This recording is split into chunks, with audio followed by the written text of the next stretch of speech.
Hello दोस्तों, नमस्कार। स्वागत है आप सभी का जय भारत ऑनलाइन क्लासेस पर। मैं अमित अग्रवाल आप लोगों को आज रीट के कोर्स में टॉपिक डिटरमिनर डिस्कशन करने वाला हूं। पिछली कक्षा में हम लोगों ने डिस्कस किया था दोस्तों। हमारा टॉपिक था पिछली कक्षा का एडजेक्टिव। मुझे आशा है आप लोगों ने पूरा वीडियो देखा होगा और अच्छे से समझा होगा कि विशेषण क्या होता है। और इसी चैप्टर में मैंने आपको ये डिस्क्राइब किया था कि एडजेक्टिव और डिटरमिनर इन दोनों में आपस में डिफरेंस क्या होता है। फिर से समझ लेते हैं हम एडजेक्टिव और determiner. There is no big difference between these two things. Hindi के हिसाब से जब हम बात करते हैं, हिंदी ने हमें एक ही टॉपिक दिया है, वो क्या है? विशेषण। जबकि इंग्लिश ने क्या किया? विशेषण को ही दो भागों में बांट लिया। एक उसने उसे विशेषण कहा है और दूसरे हिस्से को उसने डिटरमिनर नाम दिया है। ये किस आधार पर चेंजेस किए गए थे? एडजेक्टिव जो क्वालिटीज को डिस्क्राइब करते हैं, डिटरमिनर जो कि नाउन की पोजीशन के बारे में आपको जानकारी देते हैं। Are you getting this? Listen again. Adjectives और डिटरमिनर एक ही चीज होती हैं, लेकिन as far as concern exam of REET आपको एडजेक्टिव के प्रश्न अलग से बनाए जाते हैं, डिटरमिनर के प्रश्न अलग से बनाए जाते हैं। इसीलिए हमने एडजेक्टिव टॉपिक को अलग पढ़ा, डिटरमिनर को अलग से पढ़ रहे हैं। एडजेक्टिव वो शब्द होते हैं जो केवल नाउन या प्रोनाउन का क्वालिटी को शो करते हैं, जबकि डिटरमिनर जो है वो क्या है? वो नाउन की पोजीशन को डिटरमाइन करने का काम करते हैं। ठीक है, so I welcome again you guys. Determiner पढ़ने के लिए आपका स्वागत है। बात करते हैं हम डिटरमिनर क्या होता है। Let's see what is determiner. Determiner क्या होता है? देखिए, डिटरमिनर्स जो होते हैं वो क्या होते हैं? डिटरमिनर जो है वो क्या है? A determiner is a word that determines position of noun. ये वो शब्द होते हैं जो संज्ञा की स्थिति के बारे में आपको जानकारी देते हैं। याद रखिएगा, डिटरमिनर्स किसके बारे में जानकारी देते हैं? खास तौर से संज्ञा की स्थिति को निश्चित करते हैं कि संज्ञा वाक्य में कितनी है, या नजदीक है या दूर है, या एक वचन हो रही है, बहुवचन नजदीक है, किस तरह की स्थिति उसकी है वाक्य में, वो डिटरमाइन करते हैं। कौन? डिटरमिनर्स। कुछ एग्जाम्पल से समझते हैं। जैसे हमने बात करा, there is not much sugar in this pot. ठीक है, आपको यह कहा जाए कि बताइए इस वाक्य में there is not much sugar in this pot, इसमें डिटरमिनर को आइडेंटिफाई करिए कि इसमें कौन सा शब्द डिटरमिनर की तरह कार्य कर रहा है। जैसे ही आप आएंगे, आप यहां पर देखेंगे आपको शब्द मच डिटरमिनर का काम कर रहा है और शब्द दिस डिटरमिनर की तरह प्रयोग लिया जा रहा है। ठीक है, I have very little time to arrange the party. इस वाक्य में हमारा डिटरमिनर जो है वो कौन सा शब्द होगा? लिटिल जो है वो हमारा डिटरमिनर है। और आर्टिकल द जो है, जैसे आप आर्टिकल कहते हैं, वो भी डिटरमिनर में ही आता है, दैट इज ऑल्सो डिटरमिनर। यहां चलें, every member has to sign this agreement. ये वाक्य में हमारा डिटरमिनर बात करें तो एवरी, और बात किया जाए तो दिस हमारा क्या है? डिटरमिनर होता है। Pandit Nehru was the first prime minister of India. ये वाक्य में बात करें तो हमारे जो डिटरमिनर हैं वो कौन से हैं? Article the is our determiner. First जो है वो भी क्या है? हमारा डिटरमिनर बनता है। I have few friends here. यहां पर देखेंगे शब्द फ्यू आपका क्या है? डिटरमाइनर है। This book is not interesting. Here the word this जो है वो क्या है? डिटरमाइनर है। दीज और आवर। तो आप देख सकते हो ये वाक्य हमने लिखे हैं यहां पर। इन वाक्यों में इस तरह से अंडरलाइन किए गए शब्द जो हैं वो किसका काम कर रहे हैं? डिटरमिनर का कार्य कर रहे हैं। देखिए दोस्तों, हम लोगों ने देख लिया जब हम इन वाक्यों की बात कर रहे हैं तो हमें किस तरह से कौन कौन से शब्द जो हैं वो डिटरमिनर की तरह प्रयोग लिए जाते हैं। अब ये शब्द डिटरमिनर हैं, कैसे हैं, कितने प्रकार के डिटरमिनर होते हैं, कैसे पहचान सकते हैं, उन सब के बारे में जानकारी मैंने आने वाली स्लाइड्स में बात करते हैं। देखिए, सबसे पहले हम बात करते हैं किसके बारे में कि डिटरमिनर का यूज जो है वो कैसे किया जाता है। आपने जब बात करी पिछली क्लास में हमने बात करी थी कि एडजेक्टिव और डिटरमिनर में आपस में डिफरेंस क्या होता है, तब हमने एक बड़ा डिफरेंस बात करा था किसको लेकर के, यूज को लेकर के। आपने देखा था एडजेक्टिव जो था वो दो तरह से यूज किया जा रहा था। एक आपने यूज देखा था एट्रीब्यूटिवली और दूसरा आपने देखा था प्रेडिकेटिवली। समझ गए? एट्रीब्यूटिवली का मतलब क्या था कि आपका जो विशेषण है वो क्या हो रहा है, संज्ञा से पहले आ रहा है। और प्रेडिकेटिव का मतलब क्या था,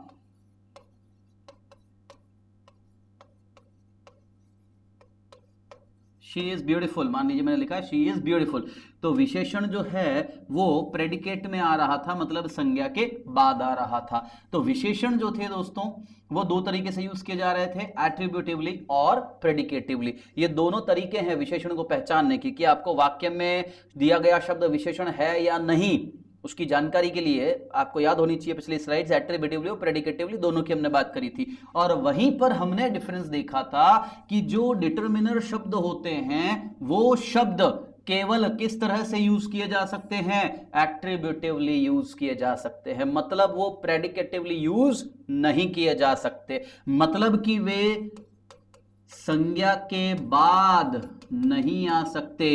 डिटरमिनर शब्द जो हैं वो हमेशा संज्ञा से पहले ही आते हैं। फिर कह रहा हूं, डिटरमिनर शब्द हमेशा संज्ञा से पहले ही आएंगे, ये कभी भी संज्ञा के बाद नहीं लिखे जा सकते। और यही लाइन मैंने यहां समझाई है, when determiner precedes noun it is used attributively. Precedes का मतलब क्या होता है, पहले आना। प्रीसीड्स का मतलब क्या होता है, पहले आना। मतलब कोई डिटरमिनर संज्ञा के पहले आता है तो वो एट्रीब्यूटिवली यूज किया गया है। ठीक है, उदाहरण देख सकते हो, दोज पेन्स आर ब्लैक। यहां देखिए आपका दोज शब्द क्या है, डिटरमिनर है, ये शब्द संज्ञा के पहले लिखा गया है। शी हैज टू बॉयज, हमारे इस वाक्य में संज्ञा क्या है, बॉयज। टू को आप बॉयज के पहले लिख रहे हो, डिटरमिनर।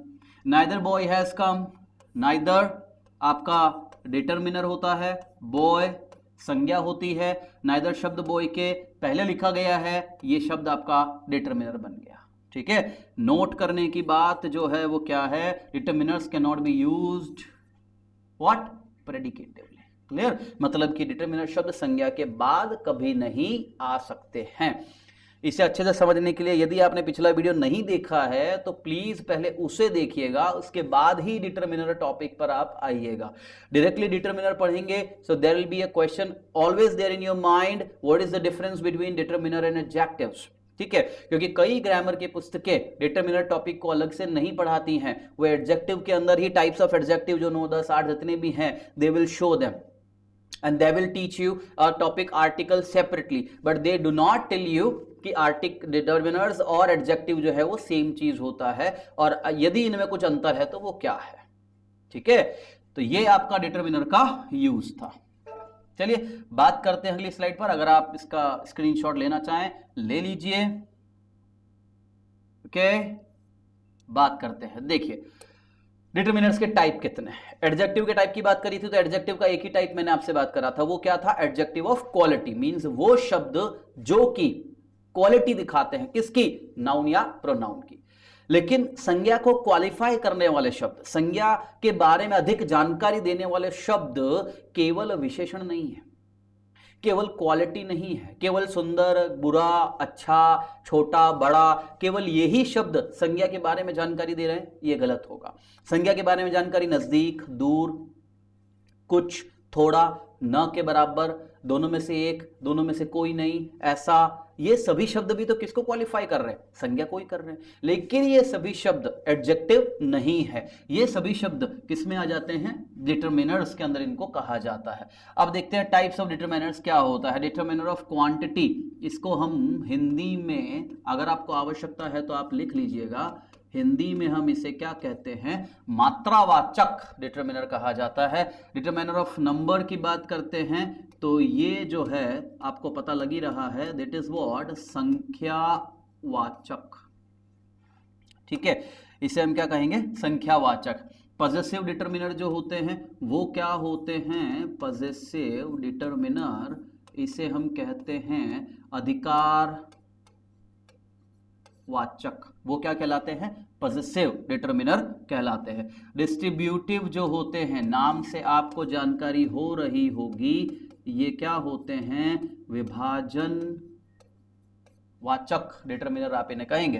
डेमोन्स्ट्रेटिव जो होते हैं, डेमोन्स्ट्रेटिव क्या होते हैं, संकेतवाचक, जो संकेत करते हैं, इशारा करते हैं, इंडिकेट करते हैं किसी की तरफ, वो क्या कहलाते हैं, डेमोन्स्ट्रेटिव। इंटरोगेटिव प्रश्नवाचक। एम्फेसाइजिंग, ये आपने सर्वनाम में भी पढ़ा था, दबाववाचक इसे आप कहेंगे। एक्सक्लेमेटरी, ये जो हैं ये क्या होते हैं, आश्चर्य सूचक इसे हम कहते हैं।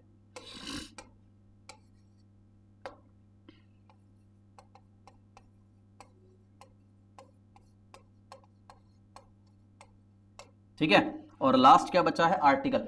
आर्टिकल इसके टाइप में आता है, सेपरेटली लिखा जाता है, क्योंकि आर्टिकल के अपने खुद के यूजेस इतने हैं, अपने आप में ये एक बहुत वास्ट टॉपिक बन जाता है। लेकिन आर्टिकल्स जो हैं वो हिस्सा किसका है दोस्तों, वो डिटरमिनर्स का है। याद रखिएगा, रीट का एग्जाम आर्टिकल के नाम से कोई क्वेश्चन पुटअप नहीं करता है। आपको रीट में डिटरमिनर के लिए कोई क्वेश्चन आएगा तो वो क्या पूछ लेगा, इस सेंटेंस के अंदर कितने डिटरमिनर का प्रयोग किया गया है गिन करके बताइए। तो उसमें आपको आर्टिकल ए, एन या द यदि दिया गया है उनको भी गिनती करना पड़ेगा। ठीक है, तो डिटरमिनर के जो प्रकार थे वो कितने थे, देखिए, determiner of quantity, number, possessive, distributive, demonstrative, interrogative, emphasizing, exclamatory and article. So these are the 9 types of determiners. ठीक है, बात करते हैं आगे, आगे चलते हैं हम लोग। सबसे पहले बात करते हैं हम किसकी, डिटरमिनर ऑफ क्वांटिटी की, मात्रावाचक। मात्रावाचक डिटरमिनर की हम लोग बात करें। मात्रावाचक डिटरमिनर जो होता है, तो देखिए, डिटरमिनर ऑफ क्वांटिटी की जब हम बात करते हैं, डिटरमिनर ऑफ क्वांटिटी क्या होता है। क्वांटिटी का मतलब आप जान ही रहे हैं, क्वांटिटी का मतलब जो है वो क्या होता है, मात्रा। मतलब ये वो शब्द हैं जो संज्ञा की मात्रा के बारे में आपको जानकारी देते हैं। याद रखिए क्या कहा है मैंने, क्वांटिटी के बारे में बात कर रहा है। क्वांटिटी का मतलब क्या होता है, मात्रा, क्वांटिटी का अर्थ होता है। मात्रा किन की होगी दोस्तों, कौन सी संज्ञा की मात्रा आती है।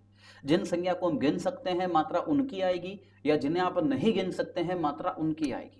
ऑब्वियसली जिन्हें आप काउंट नहीं कर सकते हो, जिन्हें आप गिन नहीं सकते हो, उन संज्ञाओं की ही हमें क्या मिलती है, मात्रा मिलती है। ठीक है, तो इसीलिए यहां पर लिखा है मैंने, देखिए, हम इस डिटरमिनर का प्रयोग किनके साथ करते हैं, अनकाउंटेबल नाउन के साथ। याद रखिएगा, डिटरमाइनर ऑफ क्वांटिटी जो होते हैं उसका प्रयोग हम किनके साथ कर सकते हैं, अनकाउंटेबल नाउन के साथ। अनकाउंटेबल बोले तो जैसे आप गिन नहीं सकते, जिसे तोल सकते हैं, माप सकते हैं, और कुछ संज्ञाएं ऐसी भी होती हैं जिन्हें मापा या तोला भी नहीं जाता है और ना ही गिना जा सकता है, वो भी किस में आएंगी, अनकाउंटेबल नाउन में ही लिखी जाती हैं। देखिए इसके उदाहरण क्या क्या हो सकते हैं, जैसे a good deal of, a great deal of, a large amount of, a large quantity of, a lot of, lots of, plenty of, a part of, much, little, a little, the little, enough, no, none, all, whole। देख रहे हैं आप, ये सभी शब्द जो हैं ये क्या है, डिटरमिनर ऑफ क्वांटिटी है। इनके अर्थ की जब आप बात करें, a good deal of, a great deal of, इनका मतलब जो है वो मच के अर्थ में ही लिया जाता है।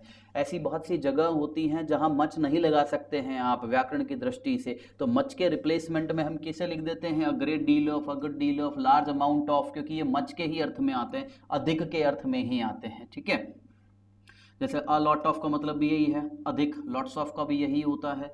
प्लेंटी ऑफ, इसका हिंदी अर्थ क्या होता है, प्रचुरता। ठीक है, इसका एम्पल ऑफ भी इसका एक सिनोनिम है, प्लेंटी ऑफ, प्रचुरता। यदि आप केवल शब्द प्लेंटी का प्रयोग करते हैं तो ये शब्द संज्ञा बन जाएगा, याद रखना। प्लेंटी के साथ ऑफ लगा है तो ये एडजेक्टिव बन रहा है, डिटरमिनर बन रहा है, लेकिन प्लेंटी अकेला है तो ये क्या बन जाएगा, संज्ञा, जिसका मतलब प्रचुर हो जाता है। ठीक है, पार्ट ऑफ मतलब हिस्सा, मच मतलब अधिक, लिटिल थोड़े के लिए लिखते हैं। इन तीनों में आपस में डिफरेंस होता है। इनफ शब्द का हिंदी अर्थ जो है वो क्या है, पर्याप्त। नो आप जानते ही हैं, नहीं के अर्थ में, नेगेटिव सेंस देने के अर्थ में प्रयोग लिया जाता है। नन कोई नहीं, ऑल सभी, होल भी सभी के लिए आप प्रयोग लेते हो। कैसे वाक्य में प्रयोग होता है, let's see. Mukesh has enough money to spend, क्या शब्द लिखा गया है यहाँ पर, शब्द लिखा है मैंने इनफ। इनफ के बाद देखिए तुरंत क्या आ रहा है, संज्ञा, लेकिन कौन सी संज्ञा आ रही है, मनी। मनी जो है वो कौन से प्रकार की संज्ञा होती है फ्रेंड्स, अनकाउंटेबल नाउन। याद रखिए मनी जो है वो कौन से प्रकार की संज्ञा है, अनकाउंटेबल। अब आप ये सोच सकते हैं मनी अनकाउंटेबल कैसे है, मनी तो हम गिन सकते हैं, रोज गिनते हैं हम, ये अनकाउंटेबल कैसे हुई। देखो मनी शब्द के साथ आपको एक और शब्द समझना पड़ेगा, वो क्या है, रुपीज। ये दो अलग अलग शब्द होते हैं दोस्तों। मनी जो है इसका मतलब रुपया नहीं होता है, मनी शब्द का अर्थ होता है धन, धन। ठीक है, आपकी संपदा, वो कैश में है, वो जमीन भूमि के रूप में है, आपने खूब सारा सोना रख रखा है, कुछ भी करिए, वो सब मिलके क्या हो जाता है, आपकी मनी होती है, आपकी वर्थ जो है वो आपकी मनी है। लेकिन रुपीस जिसको आप गिन सकते हैं, जो करेंसी है, जो हर देश में अलग अलग है, हम भारत में है इसलिए रुपया है, आप यूएसए चले जाएंगे तो डॉलर हो जाएगा, आप चाइना चले जाएंगे तो युआन हो जाएगा। तो ये सब क्या है, करेंसी गिनी जा सकती है, अलग अलग होती है, लेकिन मनी अनकाउंटेबल नाउन होती है, हमेशा याद रखिएगा। इसलिए मैंने मनी के साथ अनकाउंटेबल नाउन के लिए क्या लिखा है, इनफ शब्द का प्रयोग किया कि मुकेश के पास खर्च करने के लिए पर्याप्त धन है। इसका अर्थ ये है। Neelu has lost all her wealth, Neelu ने उसकी सारी संपत्ति को खो दिया, ये देखिए ऑल। ठीक है, जैसे मनी अनकाउंटेबल था वैसे ही वेल्थ भी अनकाउंटेबल है। She has a lot of coffee, cup of coffee नहीं, कॉफी, आप समझ रहे हैं, जो तैयार कॉफी है जिसे आप पी रहे हैं, हम उसकी बात नहीं कर रहे, उसके और खूब सारी कॉफी है उसके पास। इसका मतलब क्या होगा, कॉफी पाउडर हो सकता है, कॉफी बीन्स हो सकता है, तो वो अनकाउंटेबल के अंदर चला जाएगा। ठीक है, और इसके लिए हमने क्या लिखा है, a lot of. There is a little water in the pot, बर्तन में थोड़ा पानी है, याद होगा आप लोगों को। ये लाइन आपने कहां पढ़ी थी, there is a little water in the pot, कहां पढ़ा था, वहां आपने इज की जगह वॉज पढ़ा था। Remember the story of a thirsty crow, प्यासा कौवा, बिल्कुल सही। उस स्टोरी में क्या आता है, the crow suddenly saw a pot and there was a little water in the pot, a little water, थोड़ा पानी था उसमें। वाटर को आप गिन नहीं सकते, अनकाउंटेबल होता है, इसलिए अ लिटिल आपने लगा दिया। There is a great deal of water in the pond, तालाब में खूब पानी है, बारिश हो रही है, खूब पानी है, तो अ ग्रेट डील ऑफ, किसकी जगह लिख दिया ये मैंने, मच की जगह। क्योंकि अंग्रेजी में एक ऐसा नियम है, हालांकि आपके उपयोग का नहीं है, फिर भी जानकारी दे रहा हूं, ऐसा नियम होता है कि जो ऑब्जेक्ट होते हैं उनके साथ में हम लोग मच का प्रयोग नहीं करते हैं। ठीक है, इसलिए उसके रिप्लेसमेंट में ग्रेट डील ऑफ नाम के शब्द का प्रयोग हम कर लेते हैं। प्लेंटी ऑफ व्हीट वाज रॉटन, प्रचुरता में गेहूं सड़ गया, रॉटन सड़ना। ठीक है, प्लेंटी ऑफ किसके साथ लिखा, व्हीट, गेहूं, क्या गेहूं को गिना जा सकता है, नहीं गिना जा सकता, इसलिए आपने इसके साथ में अनकाउंटेबल नाउन का प्रयोग किया है। ठीक है, देख लीजिए डिटरमिनर ऑफ क्वांटिटी, आप चाहें इसका स्क्रीनशॉट लेना, जल्दी से ले लीजिए। आप लोगों को यदि क्लास पढ़ने के बाद भी कोई तकलीफ रहता है तो आप उसी वीडियो के कमेंट में जाकर के कमेंट कर सकते हैं, या हमारा जो फेसबुक पेज है उस पर आप आ सकते हैं और उस पर कमेंट में आप डाल सकते हैं कि इस टॉपिक से रिलेटेड ये इशू रहा है, surely we will get back to you, हम तुरंत आपके पास आ जाएंगे और आपको उसका जवाब भी उपलब्ध कराएंगे। देखिए अब क्या है determiner of number, determiner of number क्या होता है दोस्तों? संख्यावाचक। नाम से पता लग रहा है संख्यावाचक है, मतलब कि ये संज्ञा की किसके बारे में जानकारी देंगे? संख्या के बारे में। और इनका प्रयोग आप हमेशा किनके साथ करेंगे? काउंटेबल नाउन के साथ, क्योंकि जिन्हें गिन सकते हैं उन्हीं की तो संज्ञा दी जाएगी। ठीक है, so that is uncountable countable noun के साथ आप इसका प्रयोग करते हैं। इसे मैं दो भागों में बांट देता हूं, इनडेफिनेट नंबर और डेफिनेट नंबर। इनडेफिनेट, इसका हिंदी जो अर्थ है वो हिंदी अर्थ क्या होता है? अनिश्चित। और डेफिनेट का हिंदी अर्थ क्या होता है? निश्चित। ठीक है, डेफिनेट को फिर दो भागों में बांटा गया है, कार्डिनल और ऑर्डिनल। कार्डिनल जो हैं उन्हें आप हिंदी में कहते हैं संख्यावाचक, और ऑर्डिनल को हिंदी में कहा जाता है क्रमवाचक संख्या। Clear? Determiner of number divided into two parts, indefinite, definite. Definite को फिर से आपने दो भागों में बांट लिया, कार्डिनल और ऑर्डिनल। ठीक है, अब इन दोनों को हम स्टडी कर लेते हैं कि ये दोनों क्या होते हैं। Take a screenshot. ये देखिए, अब हम बात करते हैं डेफिनेट नंबर पर। निश्चित वाचक संख्याएं जो है वो कौन कौन सी है? देखो, डेफिनेट नंबर क्या कहता है? Word that shows definite number of noun. ऐसी संज्ञा जो कि ऐसी संख्या जो संज्ञा के बारे में बता रही है निश्चित तौर पर, वो क्या कहलाएगी? डेफिनेट नंबर कहलाती है। आपने इसे दो भागों में बांटा था, कार्डिनल। कार्डिनल के एग्जाम्पल क्या है? जैसे 1 2 3 4 5 एंड सो ऑन, ये सभी क्या है? कार्डिनल है। As far as concern ordinal, ordinal number क्या होता है? क्या कहा? क्रमवाचक। तो पहला, दूसरा, तीसरा, अगला, अंतिम, ये आपको क्या बता रहा है? क्रम के बारे में बता रहा है। जैसे आप फर्स्ट बेंच पर बैठे हो, कोई सेकंड पर बैठा है, तो first is your sequence, second is that person sequence, तो वो फर्स्ट सेकंड क्या हो गया आपका? ऑर्डिनल नंबर कहलाता है। तो दो नंबर होते हैं, कार्डिनल और ऑर्डिनल। कार्डिनल है 1 2 3 4, जो आपको संख्या के बारे में बताएगा। मेरे पास दो पेन है, 2 is my number of pens. मैं तीसरे नंबर पर खड़ा था, थर्ड इज माई क्रम, मतलब ऑर्डिनल हो गया। उदाहरण में देख लो, जैसे ही हैज 2 टॉयज। टॉयज आपकी संज्ञा, आप संज्ञा को गिन सकते हो, आपने 2 लगा दिया, cardinal number. Have you 3 sisters? बहन गिनी जा सकती है, 3, cardinal number. Sudhir has only 1 daughter. Daughter को आप गिन सकते हो, 1।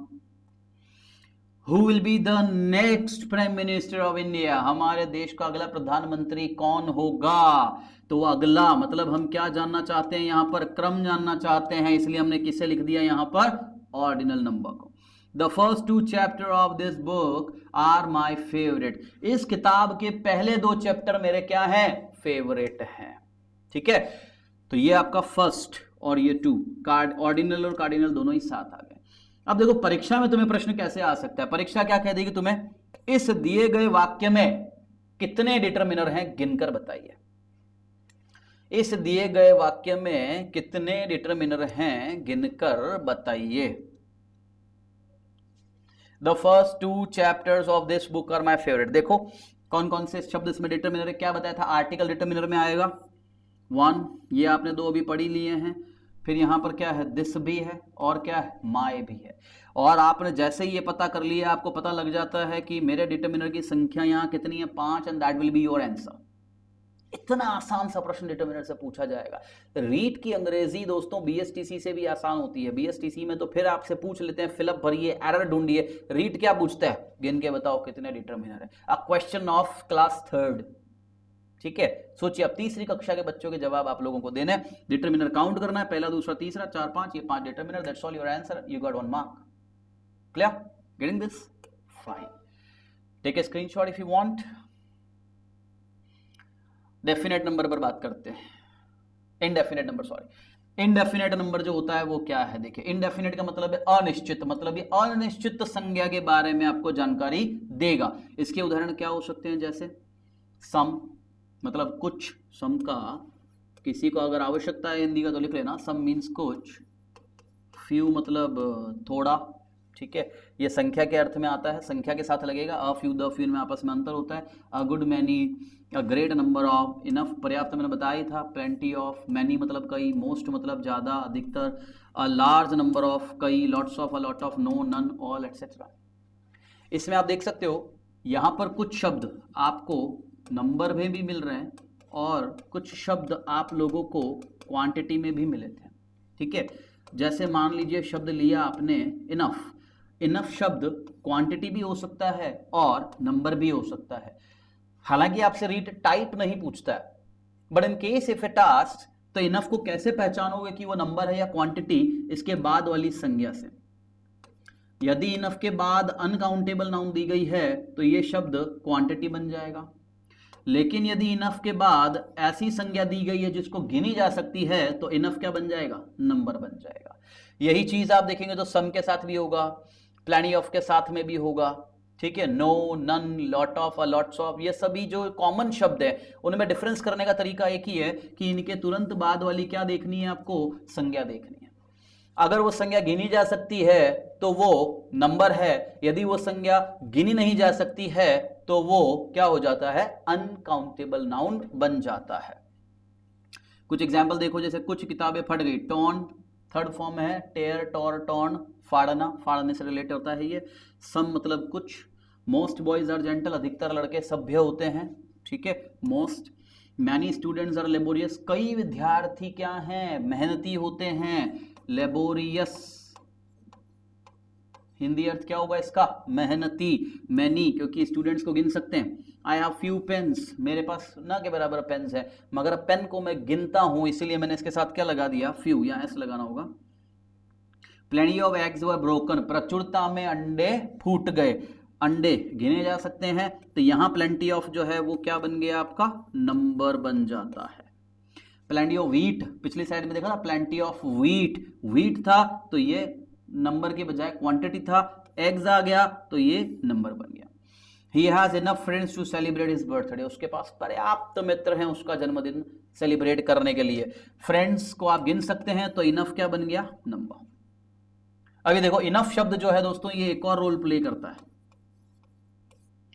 इनफ शब्द एडजेक्टिव की तरह भी कार्य करता है और एडवर्ब की तरह भी काम करता है। आप कैसे पता करेंगे कि ये एडजेक्टिव है या एडवर्ब, एक एग्जाम्पल से मैं आप लोगों को क्लियर कर देता हूं। देखिए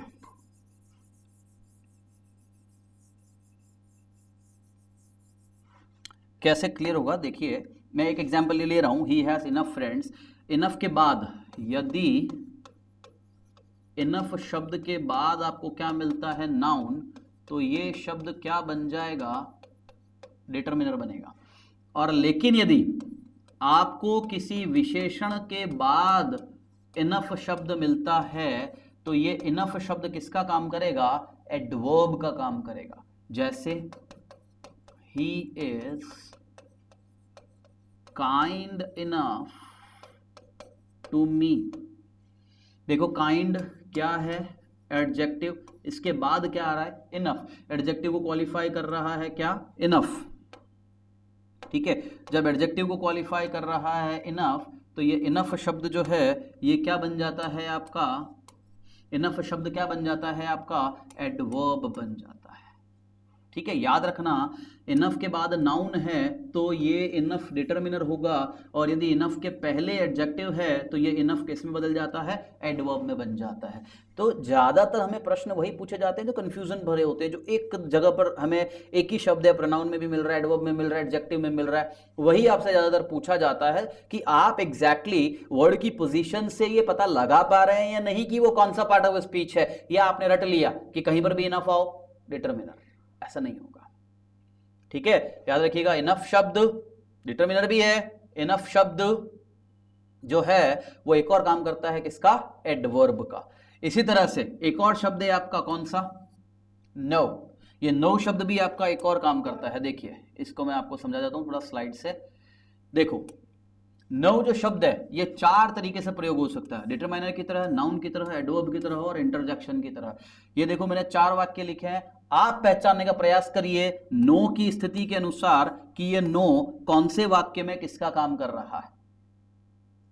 पहला वाक्य, no eggs were left and no money to buy any, दो जगह पर नो लिखा है। अगर आपसे पूछ लिया जाए इस वाक्य में नो कौन सा पार्ट ऑफ स्पीच है, तो आप क्या जवाब देंगे? ऑप्शन ये रहे आपके 4। सोचिए, मैं बताता हूं आपको। नो के तुरंत बाद शब्द देखिए क्या आ रहा है, एग, क्या है ये? संज्ञा। नो के तुरंत बाद शब्द क्या आ रहा है? मनी, क्या है ये? संज्ञा। संज्ञा को क्वालिफाई करने वाले जो शब्द होते हैं वो क्या कहलाते हैं? डिटरमाइनर। तो ये नो जो है वो क्या है? यहां पर डिटरमाइनर की तरह यूज किया जा रहा है।